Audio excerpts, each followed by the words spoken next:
Assalamualaikum warahmatullahi wabarakatuh. Hari ini saya Nur Imanina binti Mior Adenan akan menerangkan berkaitan isu-isu kurikulum dan juga pentadsiran bilik darjah dalam kurikulum pendidikan Islam. Sebelum itu, mari kita lihat isi kandungan yang terlibat ketika pembentangan ini.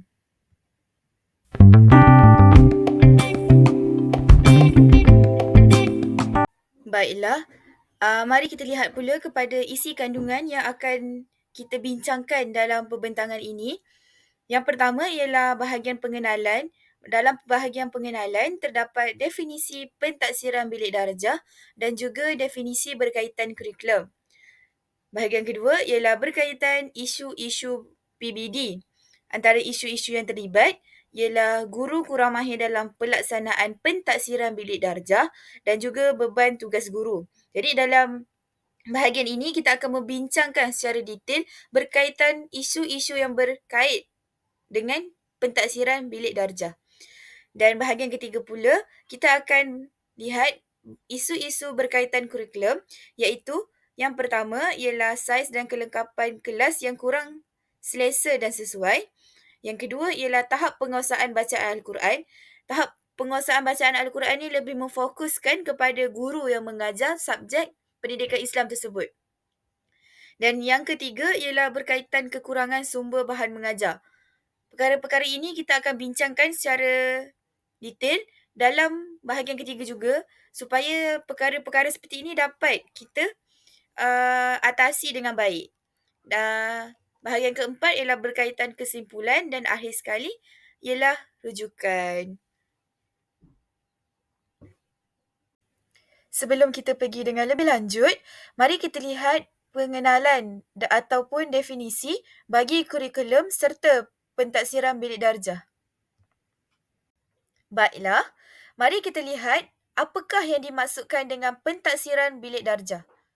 Pentadsiran bilik darjah ataupun lebih dikenali sebagai PBD merupakan salah satu proses yang berterusan dalam sesi PDP bagi mendapatkan maklumat tentang kemajuan, perkembangan, kebolehan serta penguasaan murid terhadap matlamat kurikulum yang telah ditetapkan. Selain itu, PBD juga merupakan proses mengumpul dan menganalisis maklumat serta membuat refleksi yang berterusan terhadap PDP dalam membuat pertimbangan secara konsisten ke arah menambah baik sesi PDP yang dijalankan. Bukan itu sahaja, pelaksanaan PBD yang betul dan telus akan memberikan gambaran yang jelas tentang penguasaan murid terhadap standard pembelajaran yang telah ditetapkan dalam kurikulum. Walau bagaimanapun, pelaksanaan PBD ini telah membangkitkan beberapa isu berkaitan pentadsiran bilik darjah pendidikan Islam. Baiklah, sekarang kita beralih pula kepada definisi kurikulum. Apakah yang dimaksudkan dengan kurikulum? Kurikulum dapat ditafsirkan sebagai satu rancangan pendidikan yang mengandungi segala ilmu pengetahuan, kemahiran, nilai dan norma serta unsur kebudayaan dan kepercayaan yang menjadi pilihan masyarakat untuk diwariskan kepada generasi yang lain. Bukan itu sahaja, kurikulum juga berperanan sebagai garis panduan dan penentu sepadan kepada ilmu yang hendak disampaikan oleh guru. Di samping itu, kurikulum yang ada di sekolah perlulah sentiasa relevan dengan kehendak semasa. Hal ini bertujuan untuk membangunkan modal insan yang cemerlang dari segi sasiah dan juga akademik. Di samping itu, kurikulum yang dibina juga perlulah memperkembangkan potensi individu secara menyeluruh untuk melahirkan insan yang cemerlang dari segi intelek, jasmani, rohani dan juga emosi.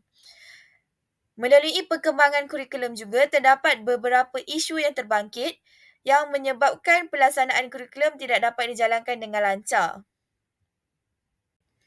Sekarang kita beralih pula kepada isu-isu pentadsiran bilik darjah yang terlibat. Jadi, antara salah satu isunya ialah guru kurang mahir dalam pelaksanaan PBD. Kenapa berlaku perkara-perkara seperti ini? Salah satunya ialah disebabkan oleh kekurangan masa oleh guru untuk mengadaptasi kemahiran PBD.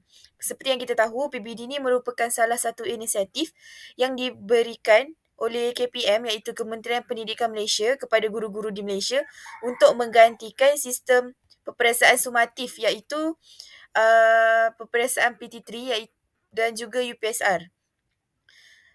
Selain itu, mungkin juga disebabkan oleh guru kurang pengetahuan dan kesediaan dalam pelaksanaan PBD. Seperti yang kita tahu, pelaksanaan PBD ni adalah pelaksanaan yang harus dilakukan sepanjang proses pembelajaran.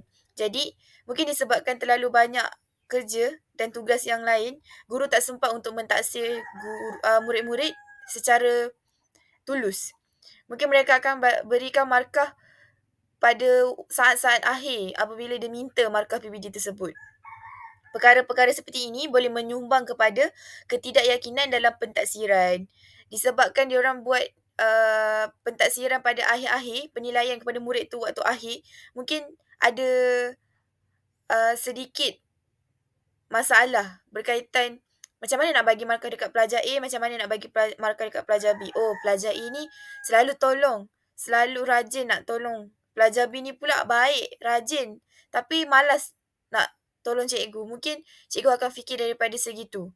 Oh, tak apalah, bagi je lah markah tinggi dekat pelajar A ni walaupun dia tak layak kak. Macam tu. Selain itu, guru-guru juga mempunyai kesukaran untuk membina instrumen pentaksiran yang pelbagai bentuk.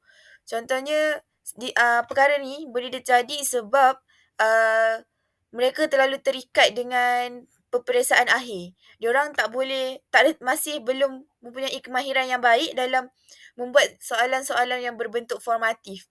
Mereka hanya terikat dengan cara-cara untuk membuat soalan peperiksaan sumatif. Disebabkan perkara ini, mereka juga mempunyai kurang pengetahuan dalam menguruskan ujian mengikut tahap pentaksiran yang telah ditetapkan dalam DSKP. Seperti yang kita tahu dalam DSKP ada 6 tahap pentaksiran.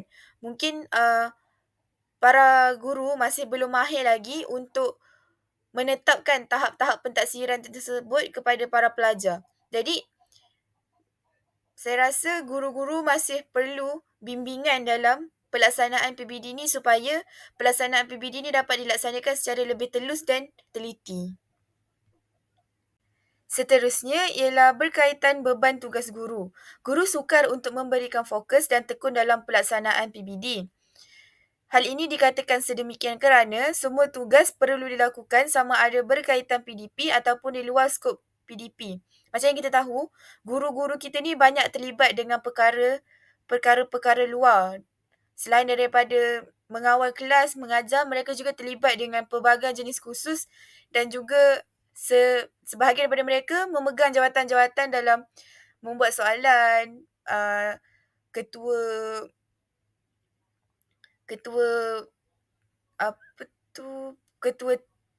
penanda kertas, semua macam tu. Jadi, perkara-perkara tersebut menyebabkan guru acuh tidak acuh ketika mentaksir pencapaian pelajar.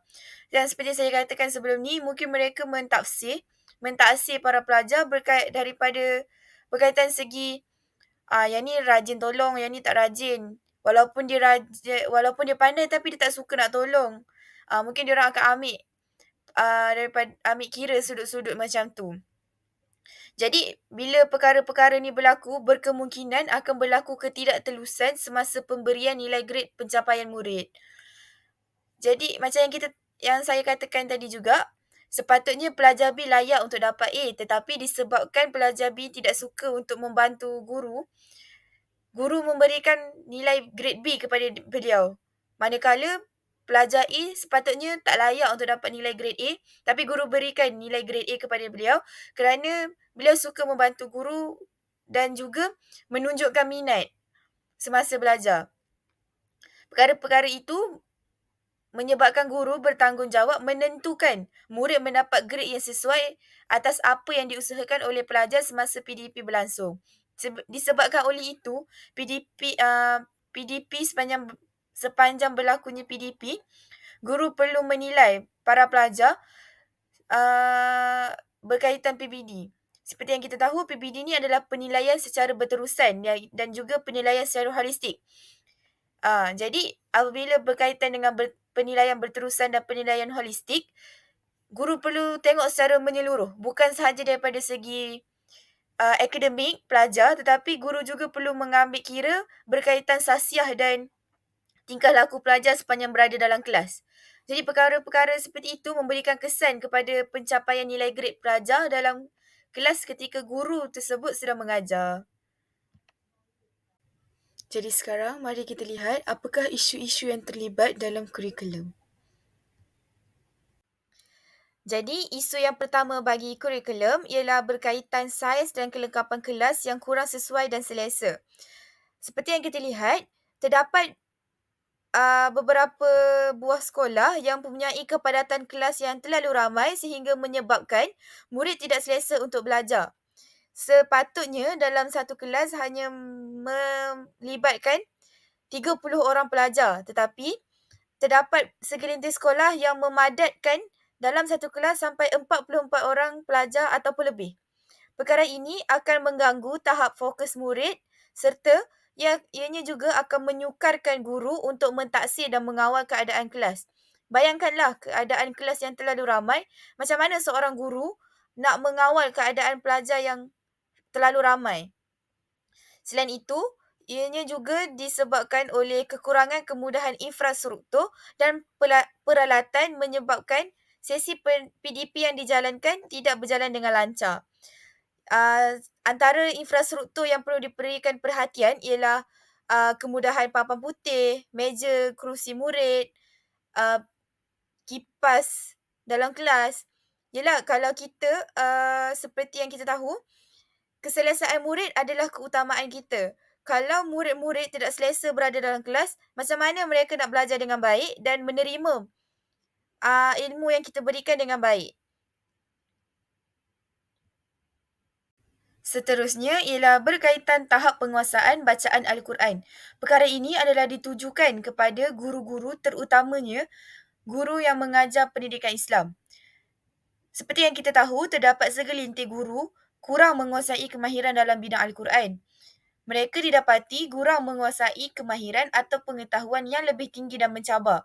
Macam yang kita tahu, dalam pengajaran pendidikan Islam, guru, terutamanya guru yang mengajar pendidikan Islam tersebut, mereka perlu menguasai bacaan Al-Quran dengan baik. Macam mana yang dikatakan menguasai Al-Quran dengan baik ialah mereka tahu tajwid, ilmu-ilmu berkaitan Al-Quran. Bukan itu sahaja, guru-guru yang mengajar pendidikan Islam juga perlu menguasai hukum-hukum yang telah ditetapkan supaya para pelajar tidak berlaku kekeliruan dan tidak melakukan kesalahan secara berulang. Yang selain itu, guru juga kurang memberi penekanan terhadap ilmu tajwid semasa belajar membaca Al-Quran. Ada orang dia rasa dah pandai baca, okeylah, tak perlu pun nak tahu pasal tajwid panjang pendek ni. Sedangkan apabila kita membaca Al-Quran, semua tu diambil kira dan kalau kita salah baca tajwid dia, boleh membawa kepada makna yang lain dan kita boleh mendapat dosa. Di samping itu, pembelajaran dan pengajaran yang tidak sistematik berlangsung, maka banyak menjadi penyebab kepada kelemahan penguasaan bacaan Al-Quran. Kalau kita tengok, guru-guru yang mengajar pendidikan Islam kat sekolah, kadang-kadang diorang ambil remeh je benda-benda macam ni. Janji ajar, janji budak tahu sikit-sikit dah. Sedangkan mereka perlu bagi ilmu yang lebih kepada murid supaya pemahaman yang murid dapat tu selari dengan objektif yang diorang nak sampaikan. Bukan sekadar, oh cukup dah diorang dah faham dah sikit. Nanti diorang boleh faham sendiri. Benda-benda tu yang banyak menyebabkan berlaku kesalahfahaman waktu belajar. Sepatutnya murid rasa buang sampah tu adalah satu kesalahan, tapi disebabkan sikap acuh tak acuh guru ketika mengajar, murid merasakan, oh tak apa, orang tak nampak buang sampah ni. Dia secara tak langsung mewujudkan sikap yang negatif kepada pelajar sebab dia orang tak faham apa yang akan berlaku bila diorang buat sesuatu tu tanpa berfikir panjang. Akhir sekali, kita akan lihat pula kepada isu kekurangan sumber bahan mengajar. Isu ni merupakan salah satu isu yang agak famous dekat negara kita sebab um, mungkin ada sekolah yang mempunyai masalah kekurangan buku teks, bahan bantu mengajar bagi guru serta kekurangan guru-guru yang berkualiti dalam sesuatu bidang subjek. Perkara-perkara seperti ini akan menyukarkan penyampaian yang aktif serta berkualiti semasa sesi pengajaran berlangsung. Cuba bayangkan kalau guru mengajar tapi terdapat segelintir pelajar yang tidak mempunyai buku teks. Macam mana diorang nak faham apa yang cikgu sampaikan? Macam mana diorang nak tengok apa yang guru sampaikan pada ketika dalam kelas? Jadi perkara ini sedikit sebanyak memberikan kesan negatif kepada pelajar tersebut kerana mereka tak dapat pengalaman untuk menggunakan buku teks dengan baik. Selain itu, kepakaran guru dalam sesuatu bidang amatlah diperlukan supaya kepakaran mereka tu dapat digunakan dan disampaikan kepada anak murid. Contohnya, guru-guru keluaran daripada IPG mempunyai skop bidang kemahiran masing-masing. Contoh kalau cikgu bahasa Melayu yang keluar daripada IPG memang mereka sangat mahir dalam bahasa Melayu. Jadi, guru-guru seperti mereka akan ke sekolah serta memberikan tunjuk ajar yang sepatutnya kepada murid-murid. Bukannya guru meja sains yang mengajar bahasa Melayu, guru bahasa Melayu mengajar matematik. Kalau perkara seperti ini berlaku, ia akan menyebabkan kefahaman murid kadang-kadang tergantung sebab guru tersebut sendiri tak mahir dalam subjek yang diajarkan. Bukan itu sahaja, pelibatan penggunaan teknologi bagi guru-guru yang kurang mahir juga, terutamanya bagi kawasan pedalaman. Mereka mempunyai akses internet yang sangat sedikit dan disebabkan oleh perkara tersebut, guru dan pelajar mereka tak dapat menguasai penggunaan teknologi dengan baik. Contohnya kalau pelajar-pelajar yang berada di Sabah Sarawak, seperti yang kita tahu, mereka sukar untuk mendapat capaian internet. Disebabkan perkara tersebut juga, mereka tak dapat untuk merasai pengalaman menggunakan internet dengan baik. Mungkin boleh diorang rasa guna internet.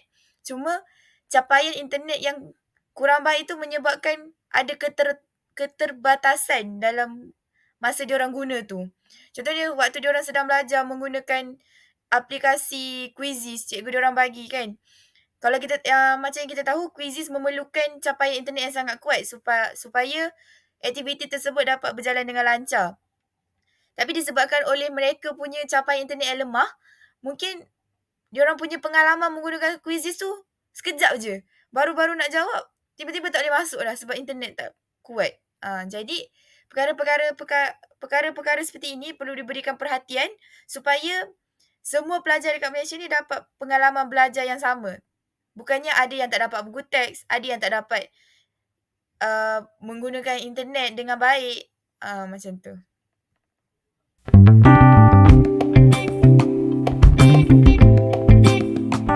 Jadi, secara keseluruhannya, isu kurikulum dan pentaksiran bilik darjah dalam pendidikan Islam memerlukan perhatian serta penelitian yang sungguh teliti supaya ianya mampu menyatukan aspek pengetahuan, kemahiran dan juga pembinaan akhlak yang mulia. Hal ini dikatakan sedemikian supaya ianya dapat selari dengan tuntutan dunia tanpa mengabaikan nilai-nilai Islam yang telah diterapkan. Bukan itu sahaja, guru juga memainkan peranan yang amat penting dalam melaksanakan kurikulum yang efektif dan pentaksiran yang holistik di dalam bilik darjah. Dengan cara itu, ianya dapat melahirkan pelajar yang sungguh kompeten dan berdaya saing serta mempunyai akhlak yang mulia. Oleh hal yang demikian, isu-isu yang berkaitan PBD dan juga kurikulum haruslah diberikan perhatian supaya penambahbaikan dapat dilakukan di masa yang akan datang.